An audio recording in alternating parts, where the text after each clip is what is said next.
Aujourd'hui, parlons des princes militaires de la Maison de France. Antoine de Bourgogne, duc de Brabant. Il naquit en août 1384 et mourut à Azincourt en 1415. Il était le petit-fils de Jean de Lebon, roi de France, et le second fils de Philippe le Hardi, duc de Bourgogne, et donc frère de Jean sans Peur, duc de Bourgogne, comte d'Artois et de Flandre. En 1393, son père lui donna en apanage le comté de Rethel en Périviagère et châtelain de Lille. Il hérita de sa grand-tante Jeanne de Brabant le duché de Brabant-Limbourg. Il a des liens avec le duché de Brabant, mais il est aussi un prince de la Maison de France, un Valois. Il a une éducation flamande par ses parents et brabançonne par sa tante.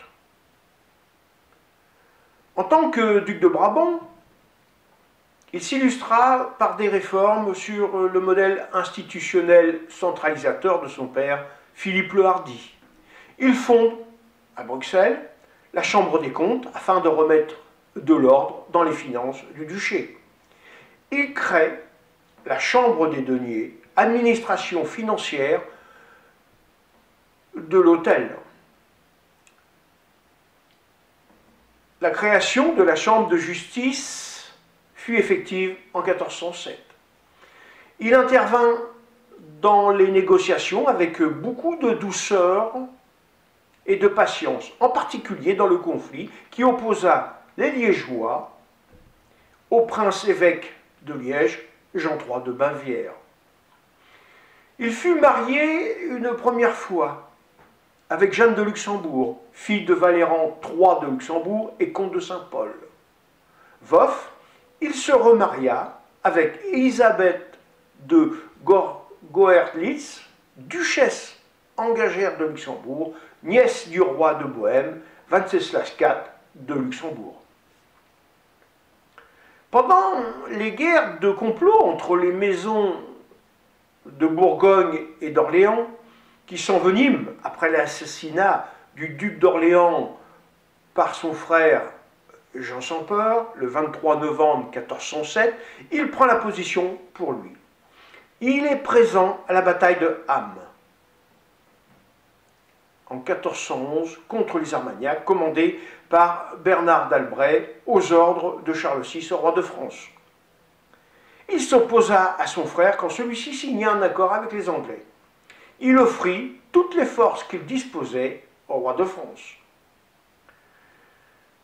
À la nouvelle des événements à Azincourt, le 25 octobre 1415, Antoine de Bourgogne accourut à grande hâte, devançant son armée. Il s'avança avec ses 12 hommes vers les Anglais. Si son frère l'avait suivi, avec le gros des troupes, l'issue de la guerre aura probablement changé. Ce jour-là, le duc de Brabant n'avait pas de son armure. Il arracha la bannière d'une de ses trompettes, la fendit par le milieu, l'enfila et la revêtit en guise de cotte de maille. Il s'élança avec son escorte, avec furie dans la mêlée.